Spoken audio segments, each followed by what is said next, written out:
జనరల్గా ఇండస్ట్రీకి వచ్చారు, చేస్తున్నారా అన్నీ అంటే యాక్సిడెంటల్గా ఏది కాదు, సారీ యాక్సిడెంటల్గా జరిగిపోయాయి అన్నీ నా లైఫ్లో అని చెప్పారు కదా మీరు. మామూలుగా మీకంటూ ఒకటి ఉంటుంది కదా, అంటే ఇప్పుడు మామూలుగా డైరెక్టర్ అవ్వాలనేది కోరిక అని మీరు అన్నారు. అది కాకుండా ఒక డ్రీమ్ ప్రాజెక్ట్ ఏదైనా చేద్దాము, సినిమాలో యాక్ట్ చేద్దాము, ఇలాంటివి ఏమైనా ఉంటూ ఉంటాయి కదా. అంటే డ్రీమ్ ప్రాజెక్ట్ అంటే నాకు కోరిక ఉండిపోయిందండి. ఇప్పుడు చిరంజీవి గారితో కూడా 3 కోట్లలోనే సినిమా తీయాలి, మహేష్ బాబు గారిని పెట్టుకున్న 3 కోట్లు 5 కోట్లలోనే సినిమా తీయాలి, అది 100-200 కోట్లు వసూలు చేయాలి. మీరు చిరంజీవి గారి సినిమాకి వెళ్తారు, చిరంజీవి గారి సినిమాకి వెళ్తే చిరంజీవి గారి సినిమాని వెళ్తారా, చిరంజీవి గారు 100 కోట్లు పెట్టారని వెళ్తారా? చిరంజీవి గారి మూవీ అనే వెళ్తాం. అది అంటే కథలో దమ్ముండి డైలాగ్స్లో పవర్ ఉంటే వాళ్ళకి అన్ని కోట్లు పెట్టాల్సిన అవసరం లేదు. అంటే అంటే పెట్టడం తప్పు కాదు నా ఉద్దేశం. వాళ్ళతో కూడా ఆ రేంజ్లోనే సినిమా తీసి ఇట్టు కొట్టాలని కోరిక, ఖచ్చితంగా తీస్తా. నా యాంబిషన్ అది ఫ్యూచర్లో. ఎంత పెద్ద హీరోతో అయినా మినిమం 5 కోట్లతో అయిపోవాలంతే. థియేటర్కి వస్తే 2.5 గంటల సేపు ప్రేక్షకుడు ఎంజాయ్ చేశాడా లేదా అంతే, అది నా డ్రీమ్.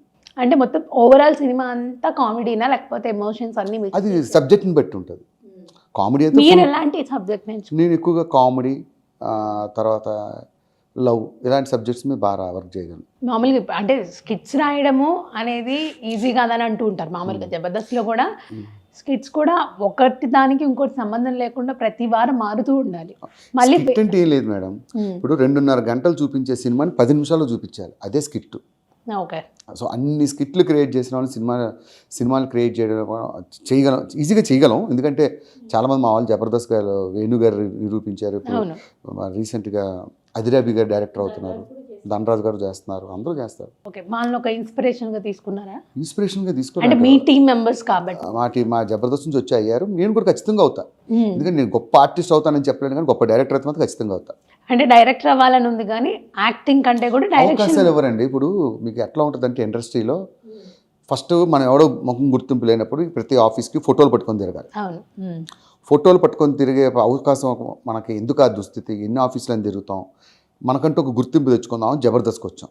జబర్దస్త్కి వచ్చిన తర్వాత ఇప్పుడు 2 రాష్ట్రాల అంతర్ ప్రజలకి తెలుసు బుల్లెట్ భాస్కర్. ఇప్పటికీ అవకాశాలు ఎవరు? మీరు చూడండి, జబర్దస్త్ నుంచి ఎవరు క్లిక్ అయిపోయారు సినిమాలో గొప్పగా చెప్పండి? ఏదో చిన్న చితక ఒక 2-3 తప్ప మిగతా వాళ్ళకి అవకాశాలు లేవు. అంటే పేరు వచ్చినా కూడా అవకాశాలు కానీ గొప్ప క్యారెక్టర్లు ఉండవండి. ఎట్లా ఉంటుందంటే సినిమా ఇండస్ట్రీలో పులిని సింహం జింకను వేటాడిన తర్వాత దాన్ని నక్కలు తింటాయి, నక్కలు తిన్న తర్వాత కుక్కలు తింటాయి, ఆ కుక్కలు తిన్న తర్వాత ఆ బొక్కలు తినడానికి గద్దలు వస్తాయి. అట్టా ఉంటుంది. అంటే హీరో పక్కన ఒక మెయిన్ క్యారెక్టర్, ఆ పైన క్యారెక్టర్ లాస్ట్కి ఒక డైలాగ్ ఇస్తారు. ఇలాగ ఒక కామెడీ సినిమా చేశా 54 రోజులు, ఒక కామెడీ అని హీరో పక్కన 55 రోజులు షూటింగ్ అనగానే ఎగిరి గంతేసా. తెల్లారాళ్ళలో మేకప్ వేసుకొని కూర్చోవడం, భాస్కర్ రావయ్యా 4 గంటలకు అనేవారు. ఎందుకంటే నీ షోల్డర్ కావాలనేవారు. ఎందుకంటే నేను ఇక్కడ నుంచోటి హీరో ఫేస్ చూపించాలట. 55 రోజులు చేస్తే సినిమాలో ఒక డైలాగ్ ఇచ్చారండి. సినిమా అంతా ఉంటా. అప్పుడు అనుకున్నాను, ఏం సినిమా అండి అది? వద్దులండి పేరు చెప్పడం ఎందుకు, మళ్ళీ వాళ్ళు బాధపడతారు. అవకాశం ఇచ్చి మమ్మల్ని బ్యాడ్ చేసామంటారు. మనం ఒకరిని ఎప్పుడు విమర్శించకూడదు. అంటే పరిస్థితి అలా ఉంది. కానీ చిన్న చిన్న సినిమాలు పాప మంచి క్యారెక్టర్. అంటే ఇలాంటివన్నీ ఫేస్ చేయడం వల్ల డైరెక్టర్ అవ్వాలన్న ఆలోచన వచ్చిందా లేకపోతే ముందు నుంచి? యాక్చువల్గా డైరెక్టర్ అనే స్కిల్స్ నా దగ్గర ఆటోమేటిక్గా ఉన్నాయి.